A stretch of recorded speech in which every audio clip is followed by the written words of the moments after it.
Hello guys, welcome back to anime talk. இன்றைக்கி நம்ம பார்க்க போகிறது பொருட்டோ 2 ப்ளூ வார்டெக்ஸ் சாப்டர் 13க்கான ஸ்னீக் பீக் பற்றி தான். பொருட்டோ மாங்காவை பொறுத்த வரைக்கும் எவ்ரி மந்த் 1 or 2 பேஜஸ் வந்து லீக் பண்ணுவாங்க. எதுக்குன்னா எப்பவும் ஃபேன்ஸை ஹைப்லேயே வச்சுக்கிறதுக்காக. அதே மாதிரி நேற்று ஒரு ஸ்னீக் பீக் வெளியே வந்திருக்கு. அதை பற்றி தான் இந்த வீடியோவில் நம்ம பார்க்க போகிறோம். வாங்க வீடியோக்குள்ளே போகலாம்.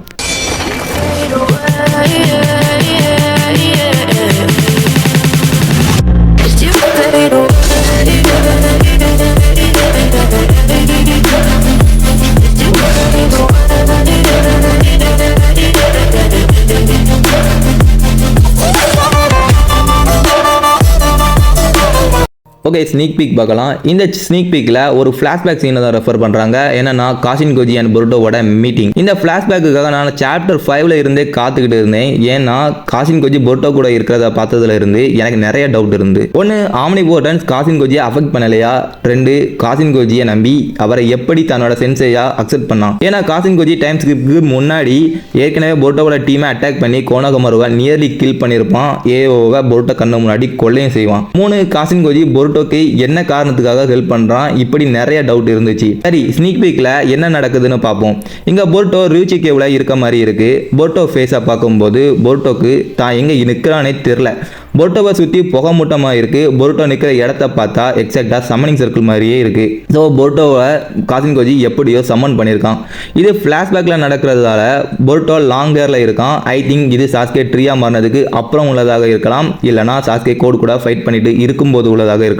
பொருட்டோ இது என்ன பிளேஸ் அப்படின்னு கேட்குறான். அதுக்கு காஷின் கோஜி நம்ம லேண்ட் ஆஃப் விண்டுக்கு வெளியே இருக்கும். இது ஒரச்சிமரோட கைவிடப்பட்ட ஒன் ஆஃப் த ஹைடவுட். இந்த ஹைடவுட்டோட சீக்ரெட் என்ட்ரன்ஸும் அதோட எக்ஸிட்டையும் என்னோட கென்ஜிட்ஸுவெல்லாம் மறைச்சிட்டேன். ஸோ இதை அவ்வளோ சுலபமாக யாராலையும் கண்டுபிடிக்க முடியாது அப்படிங்கிறான். பொருட்டோ ஷாக்கா பார்க்குறான். ஏன்னா பொருட்டோ இப்போதைக்கு இந்த உலகத்துக்கே இனிமே. அவனுக்கு ஒருத்தன் ஏன் உதவி பண்ணணும்? காஷின் கோஜி அந்த ஃப்ராக்ஸை பற்றியும் இங்கே பேசுகிறான். என்னன்னா பை த வே அதெல்லாம் ஃப்ராக்ஸ் இல்லை, ஒரு சயின்டிஃபிக் நிஞ்சா டூல். பார்க்கறதுக்கு ஃப்ராக்ஸ் மாதிரி இருக்கும், ஆனால் அதெல்லாம் ஆர்டிஃபிஷியல் தான். அதெல்லாம் என்னோட சக்கராவால் கண்ட்ரோல் பண்ணுறேன். அதனால் நீ என்கிட்ட தான் பேசின, அந்த ஃப்ராக்ஸ் கிட்ட இல்லை அப்படிங்கிறான். ஸோ இவங்க மீட் பண்ணுறதுக்கு முன்னாடி பேசியிருக்காங்க.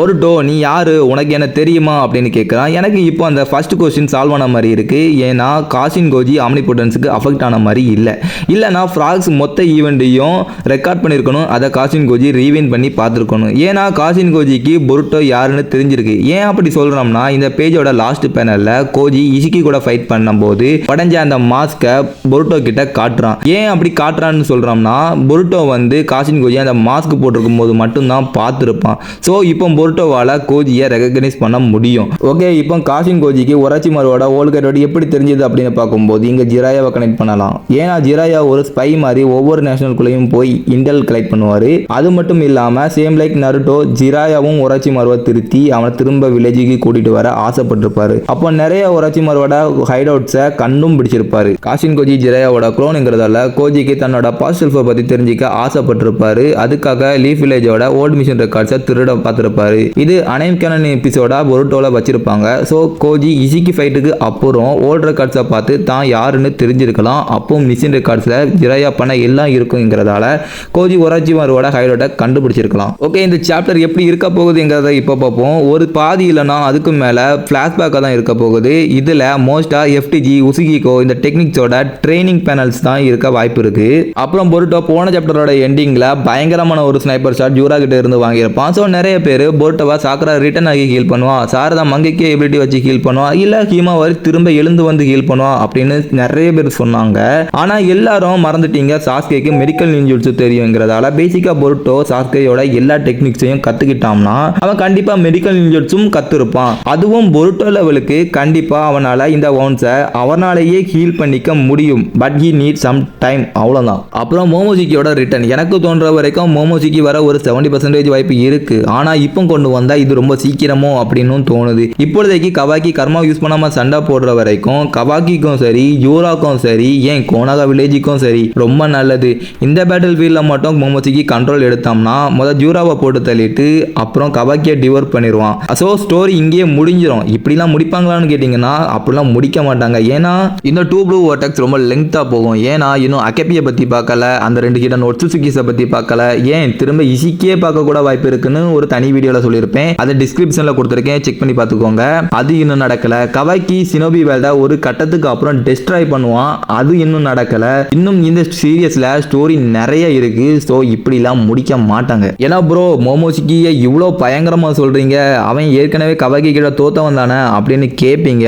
அப்போ கவாகி ஸ்ட்ராங்கரா இருந்தான். ஏன்னா ஒரு ஸ்ட்ராங்கஸ்ட் ஒச்சுச்சிக்கியோட வெசல் தான் கவாகி. மோமோஷிக்கியை இசிகி கூட கம்பேர் பண்ணா மோமோஷிக்கி பேலின் கம்பாரிசன் தான். ஆனா பேரியன் மோட் மாதிரி ஸ்ட்ரென்த் இல்லைனாலும் பேரியன் மோட் அளவுக்கு மோமோஷிக்கி கிட்ட ஸ்பீட் உண்டு. So in terms of strength and எபிலிட்டியில தான் மோமோஷிக்கி அடி வாங்குவான். ஆனா இப்போ மோமோஷிக்கியை விட அவனோட வெசல் பயங்கர powerful and fast. So Momoshiki control எடுத்தா இசிக்கியே முன்ன வந்து நின்னாலும் இசிக்கியால இங்க வின் பண்ண முடியாது. ஸோ இந்த தடவை கவாக்கியால லெவல் 2 கர்மா யூஸ் பண்ணா கூட மோமோஷிக்கி கிட்ட பயங்கரமா அடி தான் வாங்குவான். எனக்கு ஏற்கனவே மோமோஷிக்கி போட்டோவை ஹீல் பண்ணதை வச்சு ஒரு தியரி தோணுச்சு. அதை வச்சு தனி வீடியோவே போடலாம். சரி இந்த சாப்டர்ல என்ன நடக்கலாம்னு பார்ப்போம். இந்த பிளாஷ்பேக்ல என்னென்ன காட்டுவாங்கன்னு சொல்லிட்டேன். பிளாஷ்பேக்கு அப்புறம் ஜூரா போட்டோவை கொல்ல வரும்போது ஒன்னு காசின் கோஜி போட்டோவை அங்க இருந்து ரியூச்சி கேவுக்கு சம்மன் பண்ணிடுவான். இல்லனா காசின் கோஜி நேரா களத்துல இறங்கிடுவான். இதுல போட்டோவை ரிவர் சம்மன் பண்ணதான் வாய்ப்பு அதிகமா இருக்கு. ஏன்னா எங்கன்னுக்கு ஜூரா இசிக்கி மாதிரி தெரியறான். சோ காசின் கோஜி களத்துல இறங்குறதுக்கு வாய்ப்பு இல்ல. அப்போ ஜூரா வர்சஸ் கவாக்கிக்கு